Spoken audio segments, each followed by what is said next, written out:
Hello everyone and welcome to EPEC, where there is going to be 70k on the line between a whole squadron of teams that are going to be duking it out from all the national regions here to try and grab themselves relegation spots for Mountain Dew League. It is going to be a fierce affair over the next 2 days, and I am not alone for it. Joined of course by the wonderful SEO Doughty.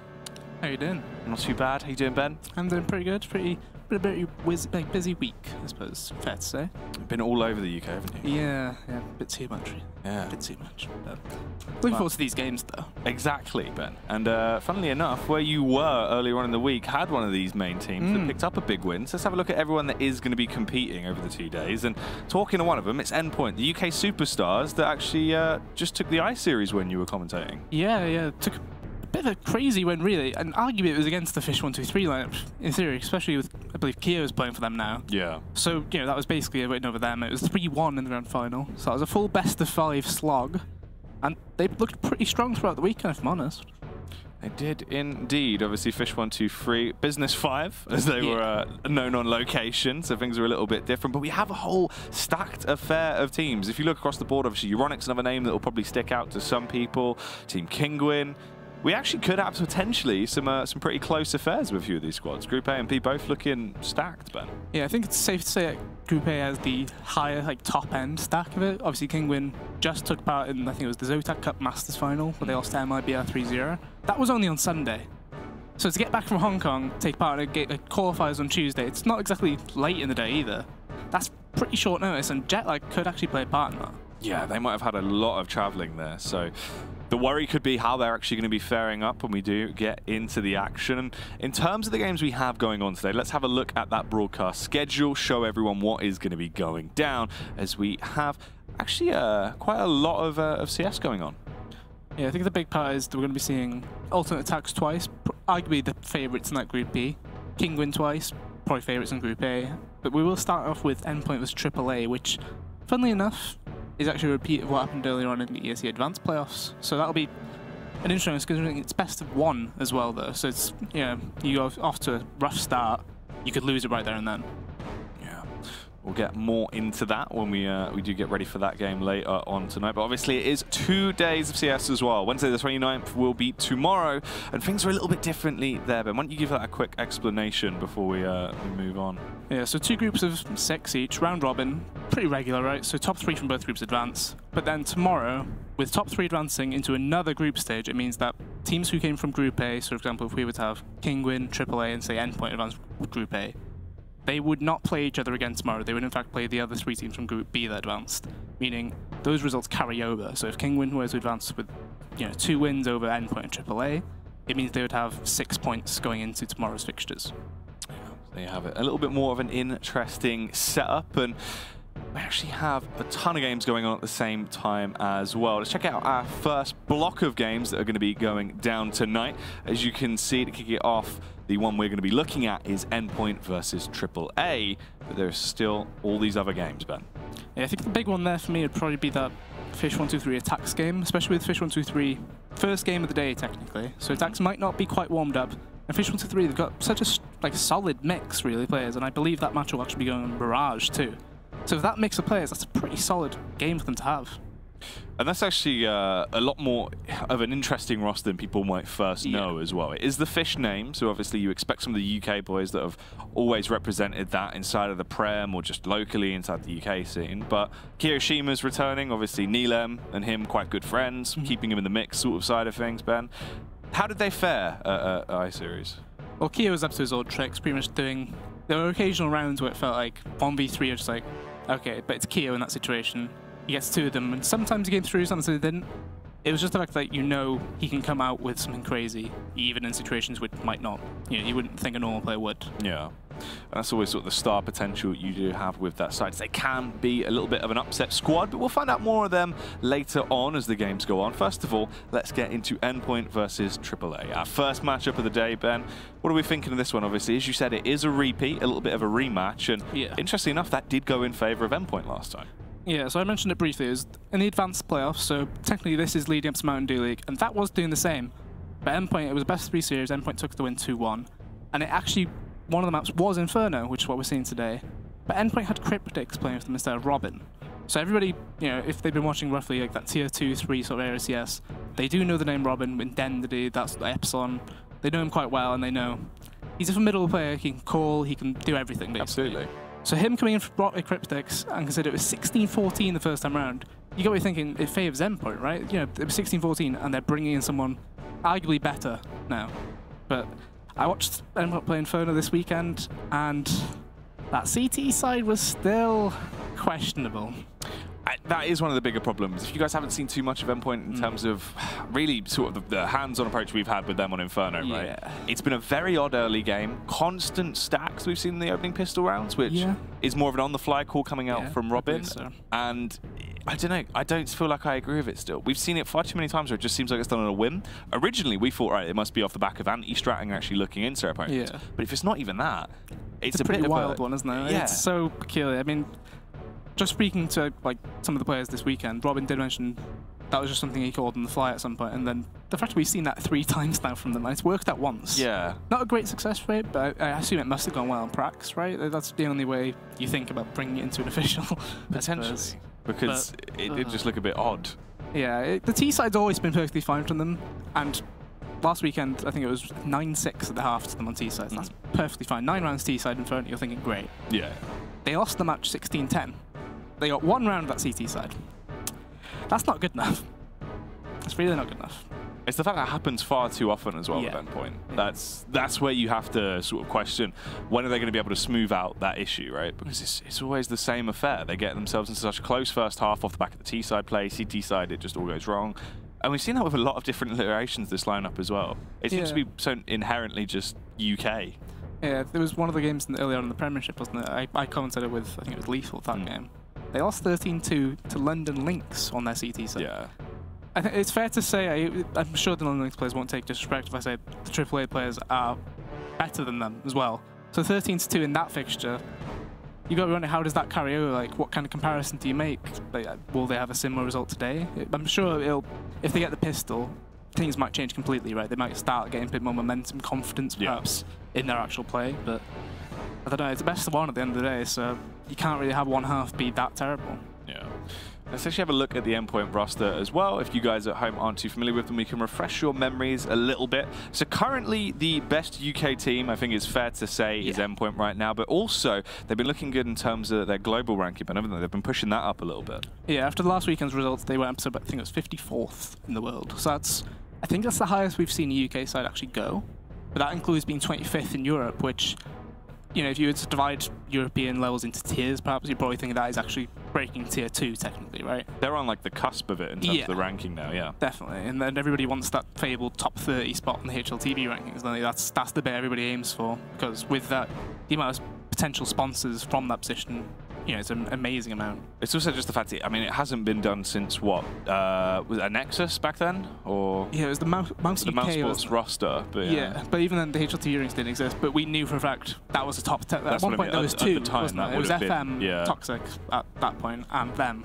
And they were both top 10 certified, but now we've not seen anything come close to that.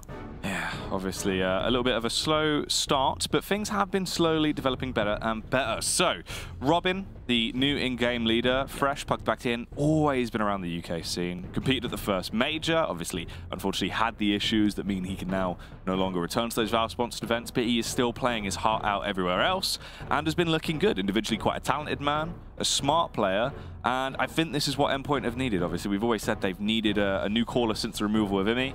How do we think this has gone now? They've just picked up their obviously their second event already, haven't they, off the back of winning the Premiership and I-Series, so 2 lands back-to-back. Yeah, and they were pretty strong performances both times as well. I think it was 3-1 in both finals, in fact. Yeah. And, there is the argument they were over mixes, which is here and there, but most of the time in the past, it would, a UK LAN was pretty much guaranteed it'll probably be a team versus a mix in the final. Yeah. And the team usually fell short. So with that sort of comparison, that Endpoint now being able to take over those mixed teams, and, they've stuck together at least, as well as another part, which they're in that house in Barnsley, trying to build the chemistry, get everybody going. Hopefully it's more of the same, really, that they stick together, keep going, 2 UK events in a row. The last we saw UK team do that was technically the FM lineup, if you remember, and they were dominating pretty much every event. Yeah, when they were winning back-to-back. Yeah, that was with Robin for a short while as well. And then they started making changes. The move to Method obviously we can assume that affected things perhaps. But you know, hopefully they build off that. And aAA aren't exactly an easy team to play against. You know, ZywOo is the name everybody will be thinking. Is he playing today? I believe he is. And we are actually live into the game, and he is not actually playing today. So they have been That's saved a big little hit, bit. though. Yeah, that's a big hit. That is like one of the current, biggest hot topics in CS? Definitely. I think it's fair to say he could be one of the hugest upcoming talents we see throughout the next couple of years. And no Nick kicks it off, though. Luzza with a fast response backbenders, get a double down off the USP. Namor will be able to trade it. There's a close affair on the bomb site. aAa do have site control, but the retake is coming back through. And Thomas, normally aggressive in these pistol rounds, tries to burst out. The trade is there. That was a very bizarre plant attempt right there. Metal is so low as well, so this 2v2, Max is kind of the big influence here. It doesn't get the kill. Robin has no armor either, but thankfully, neither do his opposition. Robin is normally quite effective in these rounds, but he isn't able to open it up. Peeks out. aAa will get the opener.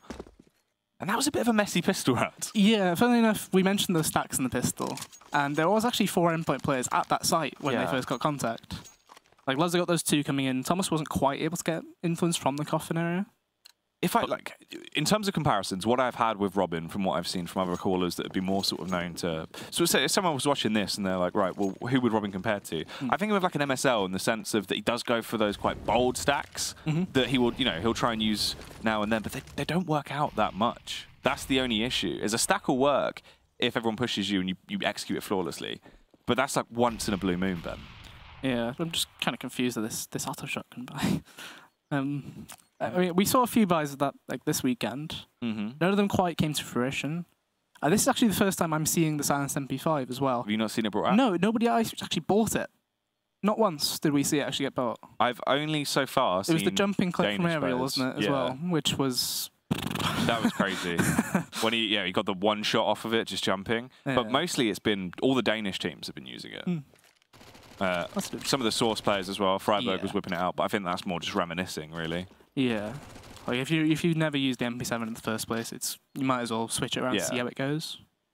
Plus, it's interesting because obviously you've seen a lot of people that have just been like, right, hey, look, there is no actual benefit to using it statistically, but people are forgetting the fact that it does have the slightly different movement speed. That's the edge you have. The 3 changes are silencer, faster move speed, less damage. Yeah. That's the difference. But this BXQ is just going to be quite easy for them, I think. Will the shotgun be involved? Doesn't quite get the shot on Max there, but thankfully, I'm going to assume that is Kana, I guess. Usually a 4 is an A. Yeah, I'll take that. Kana. Kana. Trying to cane his way through him. I recognise the name, but I'm not sure if I'm mistaking it for the Na'Vi coach. I think his name was similarly done with a number replacing one of the letters. But aAa 2-0, pretty smooth sailing so far. I mean, Robin's going to try and get an exit, but I don't think he needs to risk this. He's got full armor, and that pop flash completely white. Can't do a thing. And Thomas, last alive. This should be hopefully him surviving with this armor. He's got quite a bit invested here. And this is quite standard Endpoint as well. Obviously, we don't expect them to go wild into this round. aAa should pick this up as they have. Quite nicely, at least, as well. They have no casualties. That's going to be really good for the economy. They can start to build that up. The MP5 getting a little bit of fanfare as well, with 2 kills found by it. The other kills going to the SMGs, so nicely done. And Endpoint do always have a slow start on that CT side. It's quite rare, I think, we've ever actually seen them take a pistol round on Inferno as well, because the stacks are always just so bold, it never really works out for them. So they do go down 2 rounds already. You imagine it's going to be the 3rd, and then we'll actually get into the action here. Yeah, and just as you mentioned the stacks, this essentially just try and stack the same side that they just went to, see if we can do anything from that. I mean, Max is the lone player towards this site, and unfortunately they didn't do anything like that last round, so it kind of shows aAa this is a bit different. And look how confident Metal is there. He didn't even check arch side when he went up then. He was fully just back to it, walking the hallway, and Max is unfortunately going to get hit from the side here, I think, just as Metal gets around the corner. In fact, ooh, the timing is not going to be in his favour, unfortunately. Yep. Amor finally gets a chance to use that blue spruce, as he will eliminate Mighty Max. And that is the A site taken. They've realised there's no one in any nook or crannies. They can get that bomb planted. And this is a free round for them. In reality, they don't need to even do anything else. No Nick could basically just hold here, see if Endpoint are going to push out. If they are, he can have a field day, make an absolute ton of money with the backup of Canny. The weird bit is, we've got 4 players here who have weapons that you could arguably throw away. Like, Wayne G is the only guy. He's got a rifle. It's a Galil. Yeah. But all the others, there's a $900 kill reward here if Emil gets anything. 600 for all 3 other players. That's the thing. He might as well actually just go in, try to get the frag with that shotgun right now. That would be the most cost-efficient play and probably have the most use for the weapon. But this ruin stack, there's a lot of angles to check. Very tight angles. At least they flash each other in. That was nicely done. Second and probably a third right there. Kind of goes fourth as well. Unfortunately doesn't, but that's all that kill reward is on the SMGs. Yeah. And we might see a bonus right here, potentially like a banana rush or something with these guns still. Because you might as well keep them. There's no real point in wasting that extra money. That is crazy though. The fact the average is like 7k right now and the metal's on 9k. It's pretty outrageous. The extra buffer they bought themselves just off of utilizing that. It means they've got guaranteed really 2 buy rounds, no matter what. I was going to say, the other alternative strat you could do with these guns, normally it would be a B-rush, but Apps Burst is the other one. And it does look like it's going to be towards that side with, I think it was Kane at mid, was it not? Yeah, I think Kane at mid has the single flash, which he's actually used. So this might just be a contact player, and I think Thomas is the pit player. He needs to go kind of big here. He doesn't get a single kill. Yeah, he's gone down. Robin from the site then. He's so lucrative if he can actually keep them alive. He needs to get a couple more frags here, though, to soften them up. We'll only claim the first 2 before he's traded back out. There's the follow-up as well. Luz is gone. Pulse and Max are far too low. Plus, Pulse spent literally the MP9. That's all he had to work with into this round because of the damaged economy already. They couldn't build anything up in those first few rounds, so it's just not worth it. It's not like it's a fair 2 versus 3 and they could attempt to get something going. They have to call it quits. There's going to be 4 rounds for AAA. And this has been a good start for them. They're actually looking pretty effective. They're manhandling Endpoint into these opening rounds. Endpoint aren't going to have cash either. This could start to spiral out of control. And again, AAA, 2 rebuys, that's not going to dent the amount of money they've built. Yeah, the weird part is, think about Max's health here, 17, Pulse 58. I think the only damage they had towards them was a Molotov and a HE grenade from that one player towards Banana at the start of the round. Yeah. I'm not too sure how you take that much damage, like, before really getting the contact. And it obviously meant no matter what, they have no chance in retaking that site. It has always been a question mark on the Banana side, just for Endpoint in general. Like, I remember there was one run where I just watched Max and Pulse just on top of the oranges with grenades out. Just like, what are you actually doing? It's almost as if they're both trying to play the same role. At times it is, isn't it? It's like, right now they've got full grenades at Banana. This is probably the only bit that they could see success in during this round. So you can see the regular Banana-controlled grenades come through. It actually isn't, I was going to say, it's not touching No-Nick, but he did have to use his smoke there. And honestly, the control hasn't actually been achieved, has it? Like, they've used so many grenades, and look at Max's health. They're worse for wear from this. Sure, they've tagged up 2 of the players, but not by much. No-Nick's the only one that actually gets scuffed ever so slightly. The rest of them can still hold pretty strong. They go for the boost face as well. Pulse gets a read from it. But they've got all the control, but they haven't forced them back. They're just waiting. Endpoint are the ones that have had to concede back towards the site, but they don't have any nades. I know, they used all 8 grenades that they had in that one little instance, and they didn't get any control from it. And that like forces 30 Robin. seconds as well. Yeah, Robin has to move over to this side of the map, because, frankly, that is all the grenades used in the space of, what, 20 seconds? 25 seconds? Just poor control attempted to be achieved there, and this surely Thomas and Luz are thinking we have to make something aggressive here. That mini pit smoke, it can only mean bad news for them. But instead they're just standing strong, holding that quad peak. It does look like they might have to be forced into a bit of a pickle here. All the angles being cleared nicely by AAA, supporting each other. As the push will come in, Wayne G tries to spot the first man. No-Nick will actually get the adjustment though. There's Thomas with at least 1 kill, Ben, from pit. Trying to get the second, but goes down before he was able to. Metal on 1 HP. He'll be kicking himself. Robin. These players are quite low, but unfortunately Max is low himself, and he won't be thinking, I can win this round. You know, a different situation, he might go for this. But 26, the save has to be called, surely.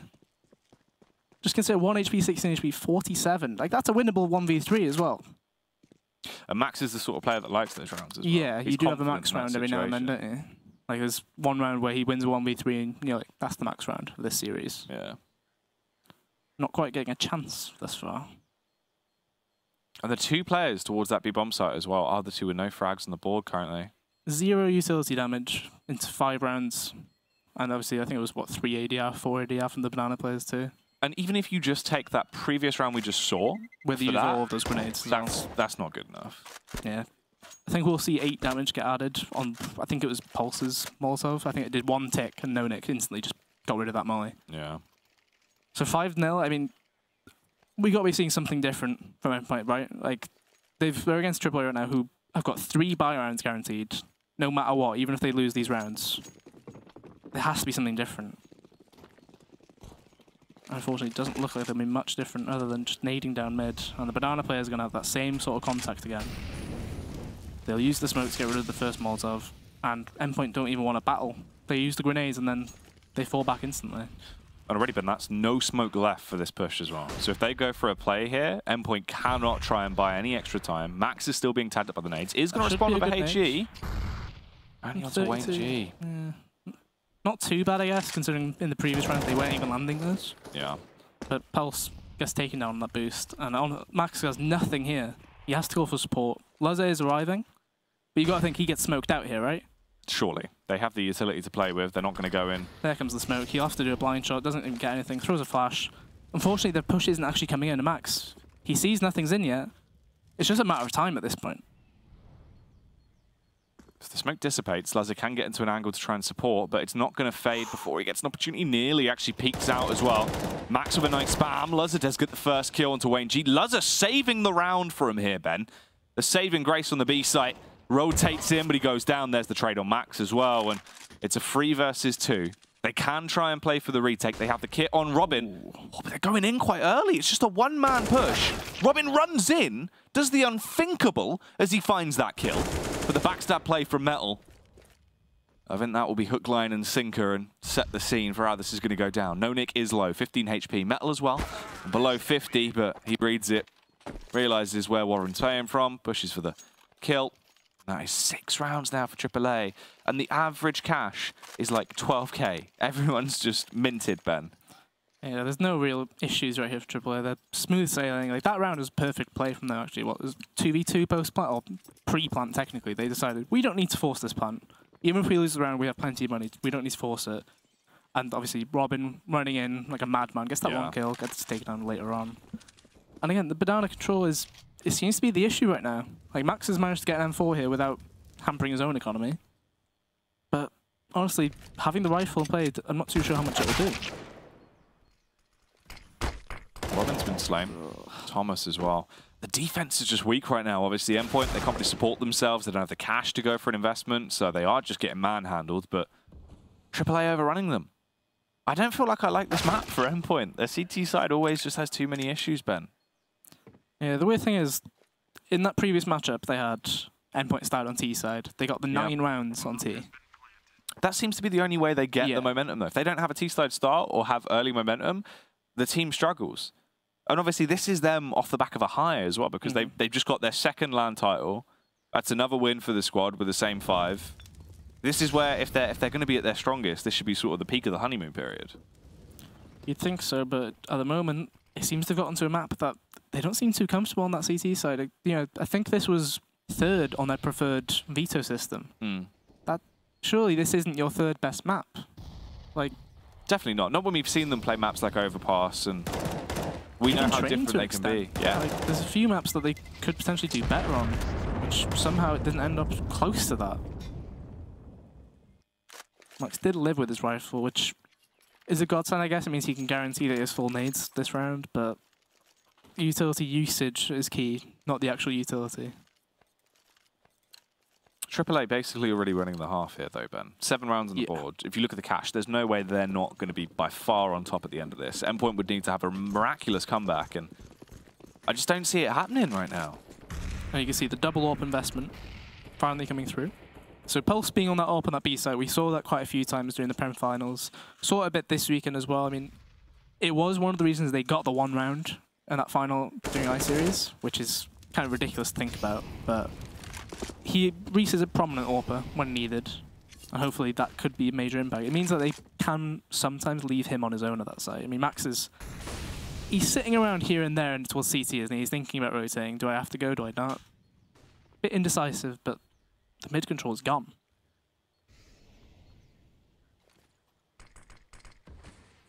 About a minute on the clock now. Laza slowly pushing his way around. Does have the AWP scoped in. He goes for the face. He could try and get a first pick as everyone is creeping up. They're going round on that arch side, and Robin's low, Ben. Single shot hits him. It's not going to end well for him if they do detect him, but they bypass him. They go back into CT side. They're going to be sandwiched in here between Max and Co, but they find the first kill. The elimination on Robin signals to the B site players of what is going down. Max and Co realize Pulse misses the shot with the AWP, and Pulse is done for. Max would have to go huge into the round, and it looks like it could be just that. A Max round starting to develop as he finds the double kill. The two players have rotated round back from Banana as well. Lazza and Thomas, this dynamic duo needs to cause havoc on the bomb site. Sure. The fast adjustment from Lazza does get the critical kill. And it's down to the AAA Ts to save the day. But they're peeking in one by one. They have no utility. Surely that's got to be the save, yeah. If there was a kit in play, I think Lazza might pick up a rifle and try and go for that. Because at this point, they need to try and get some rounds on the board. Even if it does mean you have one survive, it's, you know, it's a single round. You need to build off something. You have to get around at this point. That means 8-0. That's not a fantastic start at all. And that was one of the things I said. Maybe to get that CT side going, they need to win the pistol, get going early. And 8-0, it's not quite there. And it's not like there's anybody performing very well on that CT side either. You know, 5 kills on Lazza is the most you have. And interestingly enough, the majority of those frags were found at the B bomb site when he rotated in just to assist Max. So that's sort of the main point. Between Max and Pulse, the 5 kills we've seen, most of those haven't been on the push towards the B site. When they have died, B site's been conceded very early on. We've seen that same constant early Molotov, then HE follow-up as well towards Banana. AAA know how to deal with that. They've avoided it every time. We still see Endpoint chuck it out. The boost, unfortunately, his arm sticks out, and Emil was in a fantastic position there to take advantage of that. It's a double AWP T-side play right here. And that shows the confidence, right? Yeah, it's such a bizarre... You never in your right mind think, yeah, let's do that. That sounds like a really good idea. That's so bizarre. And I mean, it's working out, which is even crazy. I mean, Thomas picked up that AWP, but I'm not too sure how much he'll be able to get done, especially when Robin gets taken out like that at the other side of the site. It's just not quite there for them right now. Whether it's just slow starters, first game of the day potentially. Yeah. You just can't be in a situation like this when it's going to be such a tight group as well. You can't afford to lose your games. Pulse with a trade. But it is just all gone wrong. This round is as good as done. That'll be a 9th picked up for AAA, you'd imagine. Pulse was trying to make it costly, but he gets popped by the P250. 9 rounds, Ben. It potentially makes you think, what is the standard of play? Like, looking at, like, because AAA, they won the French National League, which is like the Championnat National, over LDLC. And Endpoint won the UK Premiership. Over Fish 123. Yeah. And it's 9-0 in this matchup right here. Both victors from each technically region. Yeah, that's the thing. If you compare it to sort of like in the UK with the UK Premiership, if you were to say just in layman's terms of the French Premiership, both of those winners, it's looking pretty one-sided. The French are definitely much stronger right now. Or at least in this map, at least, I guess that's one way of looking at it. It is just a best of one after all, so it's not fantastic sample size. Because it's not. This isn't how it went down when Endpoint did face off against them last time. I know, that was with a stand-in too. And in theory, this would be the better roster. Yeah, definitely. Like, it's just the big thing, I guess, would be that T-side start that Endpoint were able to get in that fixture, whereas this CT side start is not going too great. I think this is one of the first instances where Endpoint have got a first kill in the round as well. Other than, I think, the pistol, perhaps, actually, thinking back. I think it might very well be. They still have this double AWP as well. I don't know why Endpoint is still playing so aggressive towards Banana. That drop should be heard by Max and called out. There's a lot of noise here. I think was he waiting for a flash? Oh, thankfully Pulse is going absolutely massive though. 3 kills, 1v3 now. Just Wingy, and does he expect to play on the boost? Doesn't, but Lazza doesn't quite land the shots needed either. I think it's for AAA, Ben. It's not like they just need the cash from the plant, because they've already got an abundance of money. They are rich as anything, but Wayne G will want to try and clutch this, and he's going for the backstab.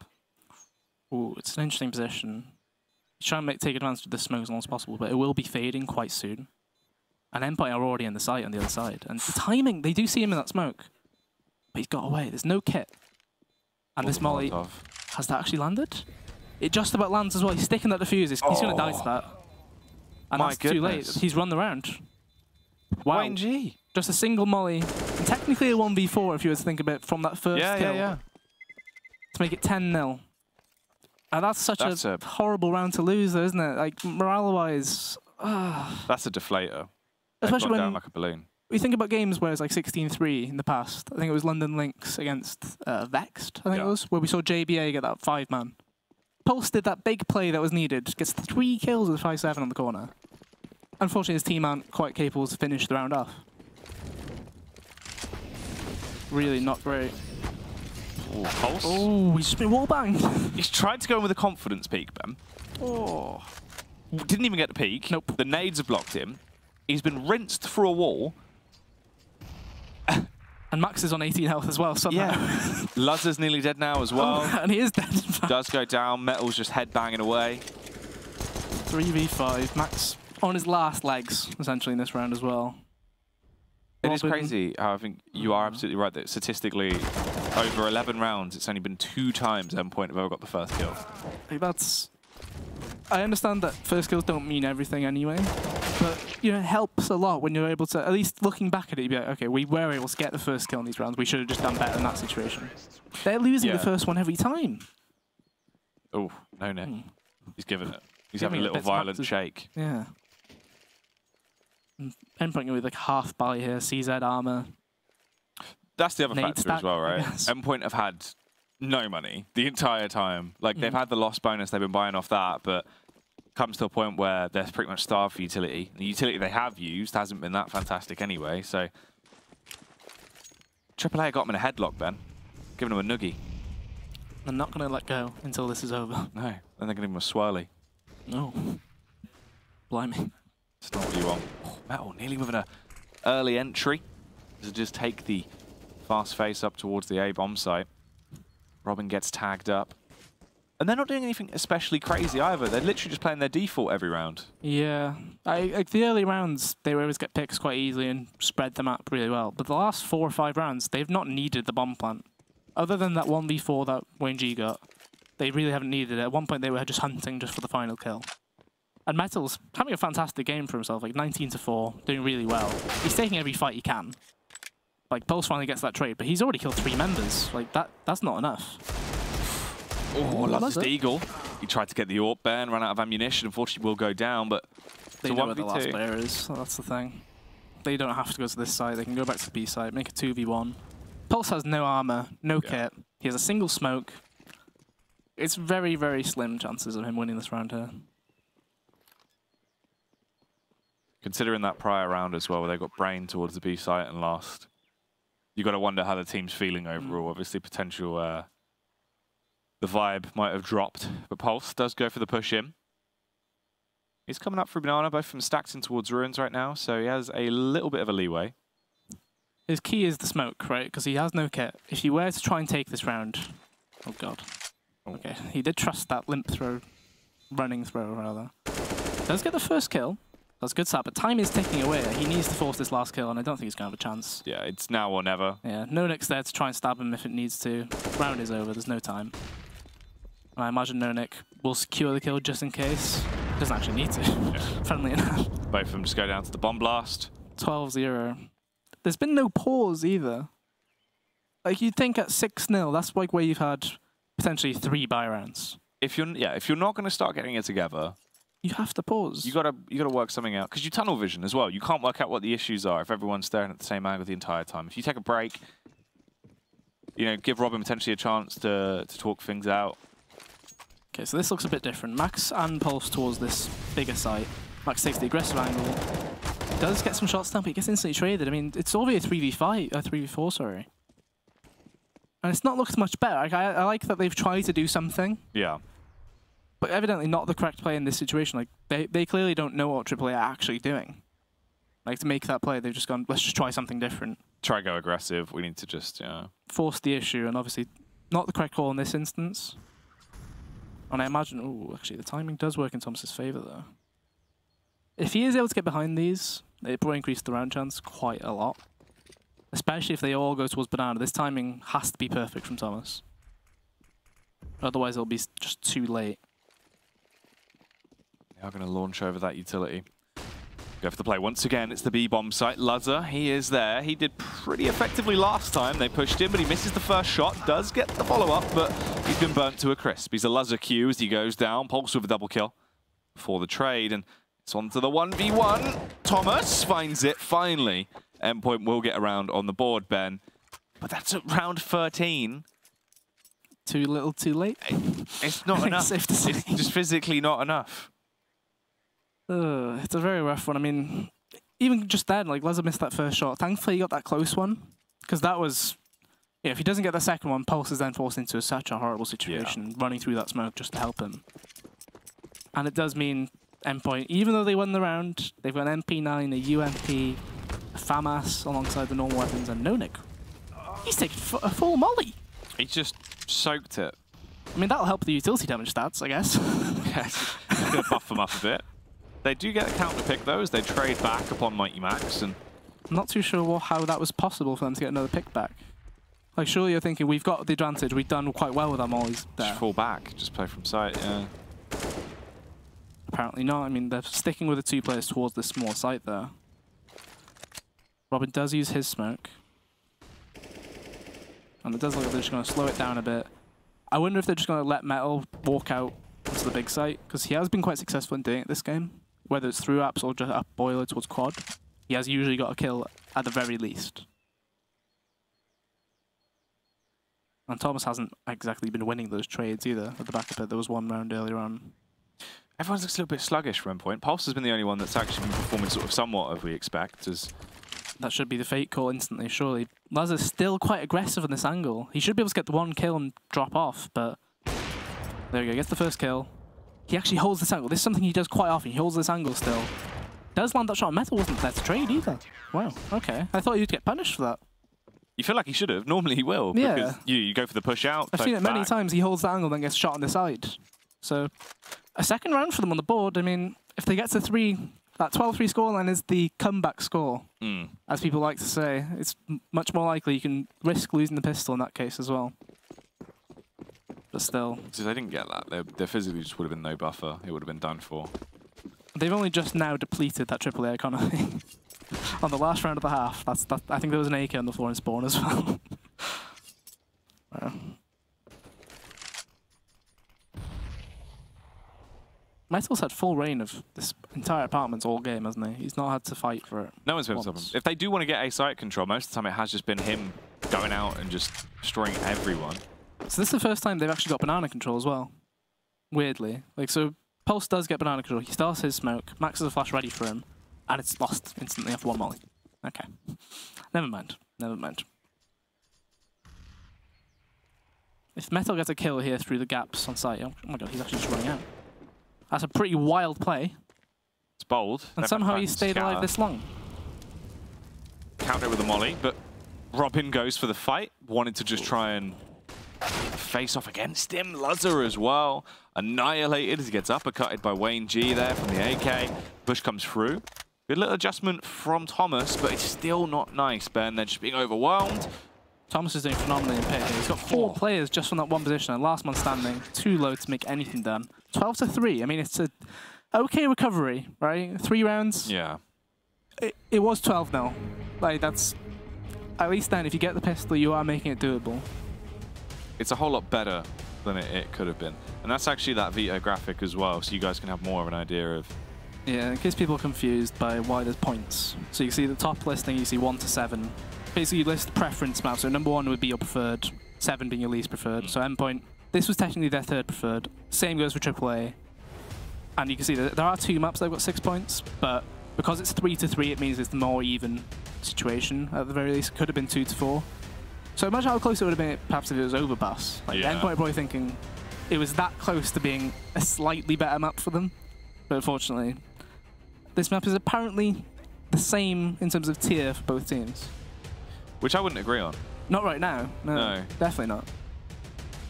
Like, when you think that that's sort of where they'd put their 3rd best map, it's very interesting. But not looking too good on the first half. Can they step things up when we get back into the second half? They need to make adjustments, Ben. The T-side is where they perform a whole lot better. We've seen that consistently. Endpoint are a good T-side team, and They can perform well. Individually, are they going to have that kahunas to get it going for themselves, mate? Is that where they're going to have the energy, though, Ben? Because Pulse has been the only one really popping off. Thomas now towards the later rounds, looking more lively. Where's everyone else? Where's Max and the gang?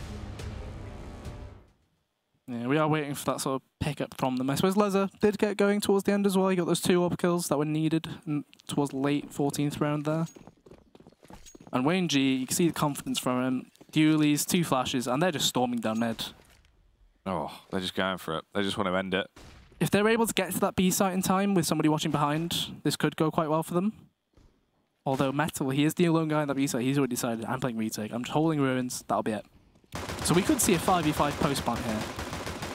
Look at the amount of damage done from the dualies already. Pulse does start quite strongly, but Robin is the only one here. He has to defend against 2 of them. And suddenly, across the entire the whole board... team's dead. What? The bomb is planted, but Max on his own can't do anything. How does a player in ruins with no armor get 3 kills? I don't understand how Metal's just... And he's not taking a hit. Killed everyone. That is... I'm not too sure. I'm not too sure. I don't know. I don't know. Wow. Not a good start, but at least they got the plant, I suppose. It means that 3rd round buy could come in. If they can survive that long, I mean... The scary factor is, though, this is going to be on the cusp of Endpoint. Basically, just having to be like, hey, look, we need to play for overtime at this point. Potentially. I mean, if they get to overtime, because we're using the Pro League system, it does mean that points change a bit. So if it's an overtime victory, it's what, 2 points for a victory, and even if you lose in overtime, you get a point. Yeah. So in this group stage, that could mean quite a lot, but that's an incredible hill to climb. Yeah. Even to get it to overtime, just to lower the points a little bit, still, it's not. It doesn't even look on this world right now. It's crazy how far these 2 teams are apart in this this matchup.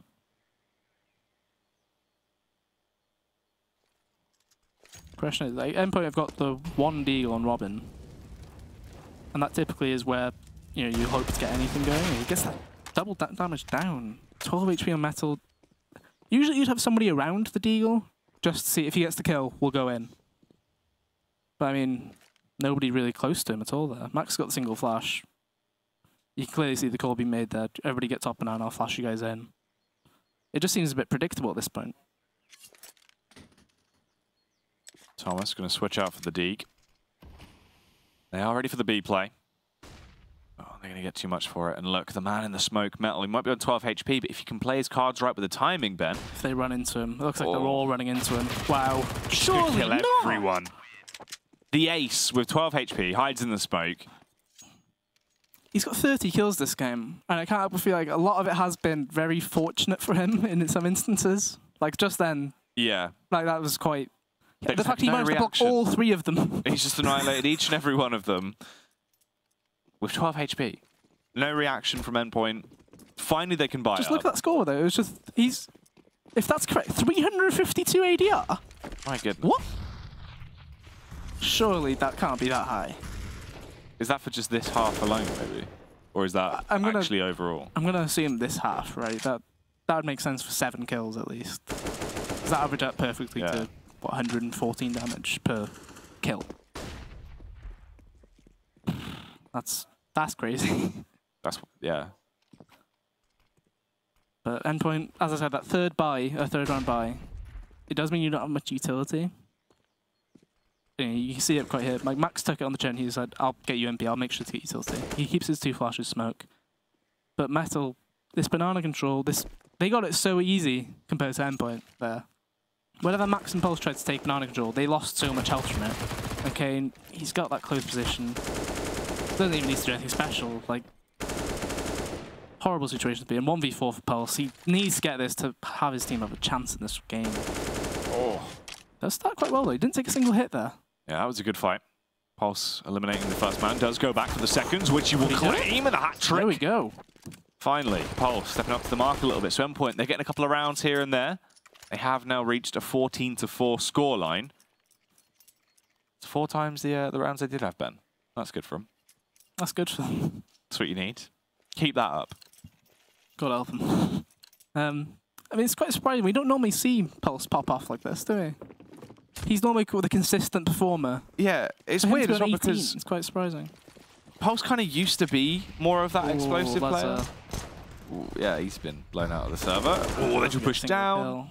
The P250 is going to slay him already. It's the advantage for aAa. And they're willing to just go for these confident peaks. Kane takes down Pulse in just a matter of seconds. Max is the only one with a real trade back. And they might have site control, but they're in the disadvantage when it comes down to the retake. aAa do have worse weapons, but they do have the more men. The better poised squad to try and go for this. Not too much utility on that side. There is still smokes and flashbangs in play. Thomas with a Mach 10 could shred him. That first kill is big. A lot of damage put down through that smoke as well. Thomas has been the man with the Mach 10 for quite a while now. Even during the Prem as well. Does love it. An effective little gun. They're Does backing look off. The save is called. Yeah. I mean, Emil's got head armor here. So I think he's... Actually, if he gets that M4, he's done quite well. Yeah, he checks that corner for the save. Going for the 200 IQ little check there. Unfortunately, dies for it. Dies for the bomb, though. So Not 200 IQ, fair to say. 5 to 14. I mean, it's looking better as the rounds progress. the silver lining is, right, this entire time, we've known Endpoint can play a good T-half, at least. But they've kind of set this up for themselves where they've really gone in for the hardest possible comeback you can have. And at that point, it's like, even if you have the best T-side in the world... These grenades could be horrible if Max is in the wrong position. Thankfully, he dodged them all. Done well. Done well. They have pushed down, though. Yeah, I'm not too sure if he heard Metal get to the tree there. I'm going to assume he didn't, just by the way he's playing it. But very regular, they've just gone for the 1 and 4 setup, essentially. Have everybody else scout also, but they're running into the AK. I mean, Nonik does have Kevlar here. He's already got 2 in the round. Unfortunately, can't get anything else. Metal on his own. He's already done crazy things this game. 30 kills thus far. Could be 33 if he gets these ones into this round, as he will push up slowly and steadily, clearing the angles, trying to see if there was any weapons on the ground. Just spot out the AK.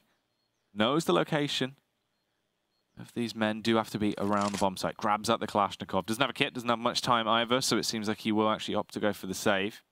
Thinking about the exits, though, isn't he? He's thinking about it. You can hear that player pushing close, but the flash completely gets him. Yep. Unable to react there. Luzza gets the free kill. Endpoint will get out of that one as well, so they get themselves 6 rounds now.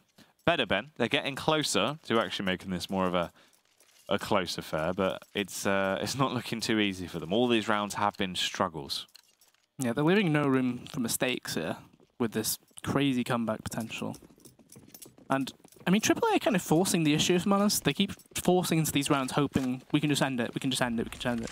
And that's something a lot of teams do. And it's so easy that it comes back to bite you. Like, the rounds, they come quickly when you keep forcing like this. Like, consider how many grenades they've got. Like, they could have just saved one more round, make sure you get the full grenades on every single player. But I'm not a fan of it, I'm not a fan of it. It's the risk you get into, because sometimes teams will just over-rebuy into every round, completely break their economy, and let that other team catch up without sort of clocking onto what they've done. So it is just worth, yeah, sitting out around, letting the economy build back up, getting the full buy, and let everyone have the actual utility, especially in Inferno. It's so important to have those nades. And at the end of the day, it's just not a very composed decision. No. Whether it was the IGL making the call, or if it was someone else, it just doesn't seem very composed from them. So Nonik just then, when he got boosted, he did a jump check. He didn't see a single person actually at the top mid control from Endpoint. And a really unfortunate timing, I suppose, that they then took it after the smoke. So this could be a full 5-man attempt on this A bomb site. There's 2 players in pit, though, and a player on site. So there's quite a horrible prospect if you're running up that quadway. Smoke goes in. Molotov as well forces Kane out of position. Amior is on the bomb site. There's a few trades, but they need to work out this angle. If they can't force him out of position, he could be so damaging when they go for the bomb plant, Ben, and he's just biding his time. Tiptoeing back and forth, 15 seconds on the clock. Kills the bomb planter, and that puts so much pressure on Endpoint now. They have to overreact and completely commit to this. Luzza has to plant the bomb. It's the only opportunity he has. Pulse needs to protect. Surely you protect that left side. I mean, at the end of the day, the strat I do like that strat. They ran it once during I Series. It was really phenomenal. Worked out perfectly. They got those 2 pit kills. They then got the site kill. Yeah. But no Nick being that close already on the rotate meant he got that first kill on the person wrapping, which meant the strat was essentially thrown out the window, right? And Max, 15 seconds on the clock, like you said. He was forced into that plant just as the smoke was fading, so he did show up on radar. Like, they don't have much money either. You mentioned those rounds being close previously when they did win. You've got 2 CZs and Mac 10. It's really not good for them. They're not winning with dominance, and it's a big old struggle for them. Now they would have to play for overtime as well, so aAA looking like they are in a position to actually lock this one down. They should just have cruise control on. It'd only be a matter of time. Endpoint, can they ramp it up? Can they reset into this round? They've already lost the first man as Pulse goes down, but there is a rapid trade from 2 of the boys on that T side. But there's the response. No Nick on the bomb site, bounding around with the AWP, trying to take these firefights, and somehow he's still alive. Actually got that shot off on Lazar as well before he goes down, and now it's the 2 versus 1. aAa, another AWP on the retake. They're covering the angle, and he isn't going to be able to connect it. So they do get a 7th round, but they need to win all of these rounds flawlessly, Ben. Back to back. It's just going to be way too much of a task, you've got to feel. Yeah, fortunate for them, Rob in that round was a key factor. He got the 2 kills. Thomas with the 3. I do like the quick strats that they're playing out because it makes them, clearly from their point of view, you can see it's not like they're afraid to make the errors. They're just willing, okay, this is the call, do this. And they follow through with it perfectly fine. And AAA have gone for a very mixed buy. So Emio and Metal both had about 1,500, so they force bought in because they know we're on double eco. But you've got Kane and NoNick who have not fully bought in. Very bizarre. There's a weird totem pole being made at the arch side.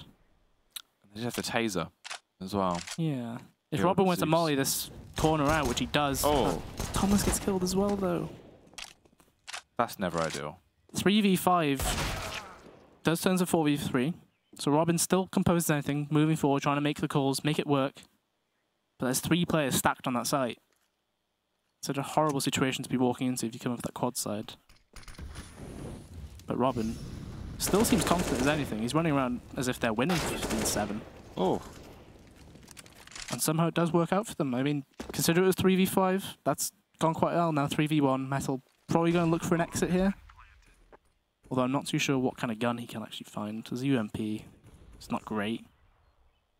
But that's the wild thing is Endpoint, even though they're in a situation now where all the odds are stacked against them, they're actually picking up rounds and they're looking a whole lot better, especially on their T side. If it was a T side start, maybe they would have had more confidence, Ben. Maybe coming into that CT side, they would have been a little bit more warmed up and happy to use those M4s and actually have had some cohesion there, because it looked like everyone was struggling at first to even land their shots. Pulse was the first to wake up, then Thomas started to follow. Robin sort of coming into his own now. Is that Lazar on 20 frags as well?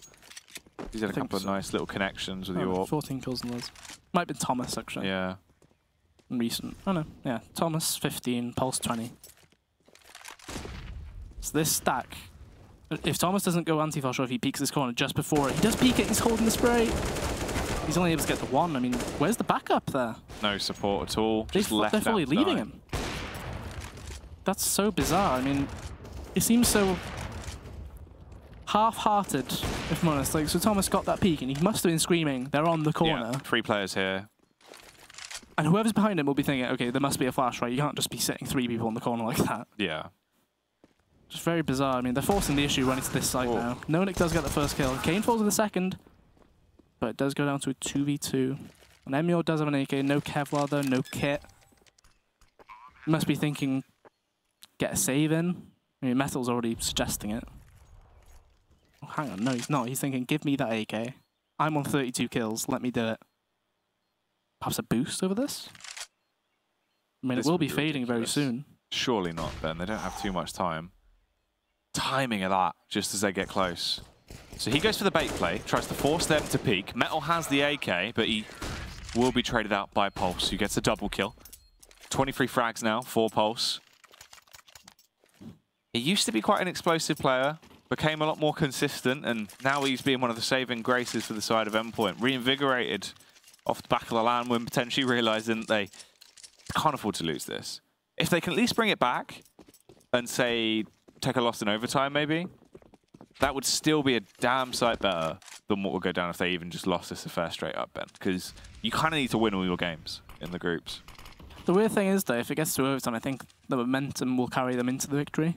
It's just if they get to 16-14, though, if they lose 16-14, that's a demoralizer. Yeah, that crushes you. You just need someone to say, you were down 12-0, though. Like, take that, keep that in mind. Like, if you were to get that far, just keep that in mind. Make sure you know how far you came. It was still close. Banana control is being had by Endpoint, though, but there is a player on sandbags and a player on the corner. So Thomas doing his usual stuff. He normally scans the smoke just so it's about to fade. That Molotov's not actually touching the sandbags. Metal's allowed to sit there for free. No issues whatsoever. Oh, good reaction from Uzza. A quick shot, and that's all he needed. One frag to open it up. They do carry on pushing. Thomas going to go in, but the Molotov will halt them rather, as they are just trapped behind it, sitting for 45 seconds left on the clock. Metal repositions on top of the boxes. They should clear the angle, but they don't. A little bit of a delayed flick up there from Robin. The Orp's allowed to get 2 kills, Ben, before they punish it. But Pulse's lurk is coming around. Robin, perfect trace through that smoke. That was beautiful. 3v1. I mean, Pulse is taking all the fights he wants now. He feels a bit confident. Doesn't get that kill. It is only 2v1, though. WayneG doesn't actually have a kit either, so he must be thinking this is a save already. He's so far away from the site to begin with. Yeah, surely just goes for the save. Unfortunately, he doesn't know that Robin's actually only on 4 HP. So. Scary point is, though, Ben, that's going to be 2 Orps now saved for Endpoint. I imagine they throw one of them away. Yeah, you'd hope. I think Robin just picks it up because of the usual Bogdan's Law, of course. The old classic, yeah. There's a chicken birthday party going on here as well. Yeah, a bit rude of him, isn't it? I don't think he got invited. I know. They're ignoring him. If they stare at the wall, he doesn't really exist. Yeah. They stayed there for another round as well, coincidentally. Yeah, they'll keep locking it down. So round 26, 15-10. It's a closer scoreline than what we first started with. Endpoint have brought this back tremendously, and it's 5 rounds difference between them pushing this into overtime. That is the only way they can try and pick this one up, Ben. It's still going to be a long old slog. WayneG is taking so much damage. He's not even seen an enemy yet. You can see the plan was in mind there from Emule. He flashed second mid, but thankfully a lot of grenades being used right there from Endpoint did force him off. So we're hoping to see a bit more composed play from Endpoint here in these few rounds. This boost could surprise them though, unless they molly it again. I think Robin... Yeah, I was going to say, I think he did just molly it again, and WayneG's nearly dead off that. He's not seen a single enemy yet. But he's all the way down to 12 HP, and he does... Surely you don't get that up. I was going to say, he's dealing with armor. Holding on to the AK. Oh, Emule. 14 HP left. Endpoint doing a lot of damage, and look at the rotation going from AAA though. They're thinking, let's just stack this site and see if we can get anything done. But Endpoint, wrong stack this round for them. And it does mean they should be able to get into the site for free, whether it's through contact or through an execute. Robin goes first. If he scopes this out and realizes there is a welcome at this down, they can just start to push in. Spams the boost spot just in case. They're going to start to realize all the angles are clear. You can plant the bomb. AAA at that point, what are they actually going to go for? All of them taking a bit of a beating. They only have the one actual rifle and armor on WayneG, so he might want to just potentially go for the save here. If they do push in, they are just going to feed more money over to Endpoint, but that's not the biggest worry. They yeah, this rate 2k on themselves though. Endpoint don't need to hunt just on the pure fact that their money isn't too great. Them as well. Yeah, you know, look right now, Endpoint will have what, 4 players on about 4,500, say. And it means that next round, if there were casualties and they still win, they can guarantee those buyouts. They don't want to be in a situation where they have to keep occasionally having like a Mac 10 or like a CZ buy from someone. Like, no matter what here, if they lose round, it is map over. Yeah. But Pulse there, I mean, Max hasn't had a fantastic game either. Like, you could argue there were some rounds where they might have needed that on the small site. So I think those stats are for this half. Because I think it's the ESCA format, isn't it? So the map technically restarts whenever they swap half. Yeah. So the stats don't quite carry over on that page. But they do on the actual kill, assist, death screen. Well, 15-11. They're winning the critical rounds, but they still need 4 more. aAa, are they going to carry on letting these slip away? No, Nick. More of an aggressive stance here. We've seen it be quite slow, but Max was ready for it. Gets the initial kill, tried to get the follow-up, but Metal... Did put a lot of damage onto Metal, though, to be fair. He was in a bit of a spot of bother, if I'm honest. He has brought him down quite low, and that is going to be the saving grace, really, at least, because he's been by far the top dog for aAa. Now he's weaker. If it comes down to a clutch situation, he might not be as useful as aAa need him to be. Kane. That second flash has spotted it. I mean, he's given away his position. Is he not going to get punished for this? Just allowed to Surely kill they know and he's stuck retreat. in that corner. I mean, he's mollied his own exit there. He has to run through his own molly. He's killed himself. What? Well, that went well. It is just Lazar that's left, though, Ben. 1 versus 3. So this isn't too good. aAa could pick this round up here and now. If he landed that molly, that might have been completely different. I mean, the nade does some damage, but 1v3, I think Emio's going to catch him out here, isn't he? Ooh. Ooh. He's just got to get that kill. Now he's got that. Force. He can try and go for the play. If they peek from mid, he surely should die, but he gets there just the nick of time. This is tense, Ben. A 1 versus 2. Metal on 24 HP. Wayne G on 72. I wouldn't be surprised if Lazar smoked it and went on top of the first oranges. Okay, so he forced the plant instantly. He might just go on this first oranges. I wouldn't be surprised. Oh my god. Oh, they're going to push through. Finds the first kill, needs 1 more. It's just on Wayne G. Finds the face, but doesn't connect it. Lazar, the difference a few inches would have made there, Ben. That could have been the kill, but instead he will die. aAa win that in the end. It was tremendously... It was just basically, they were the dominant team by far. They locked it down. They blew him out the water, slapped him up a bit. Endpoint brought it back for a little while, right? They got it more close on that the T side, but it come down to a clutch play. You can't win all of them. Lazar, unfortunately, a little bit off there with the final shot, and they do win. Yeah, I mean, Lazar this weekend, he was one of the star clutchers, funnily enough. So I was thinking 1v3, he might actually have a chance with this. And for him to miss out, just, what was it, centimeters possibly. Barely. So close. But ultimately, I mean, they've got to look back and think we needed to do a lot more on that CT side. Oh, yeah. Imagine if they had 5 rounds on CT. That's a huge difference. Just, you know, they were forcing themselves, what was it, 15-6 or 7? From there onwards, you're thinking, we can't lose a single round now. It's a horrible hill to climb. But aAa clearly the better side in that single match, at least. It's not a great sample size, but they take the victory there. 3 points for aAa. Endpoint not on the board yet. No. Not a great start for Endpoint, but for aAa, they've been able to lock it down, and it still begs the question now for me, what's going on with Endpoint's Inferno? Because their T-side is the only half we've seen them play good quality CS on. Yeah, I think a lot of it is, like, I remember when I was looking into the scene when it was Sheeky and stuff, they did a lot of adaptations of Astralis' way of playing it. And a lot of it is utility reliant. But it's different when you're Astralis playing against these other top teams. You're throwing the grenades at where these top teams will go, whereas aAa, no offense to them, they're not quite that same top tier, are they? So they might not be running into the same sort of situations.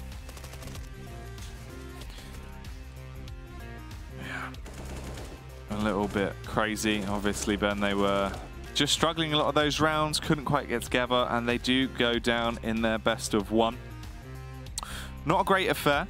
Hopefully we can see some better things coming out from them in the later stages of the day. But that is the first matchup wrapped up. We'll leave you with some replays here to remind you of exactly the domination that aAa were doing throughout that entire affair.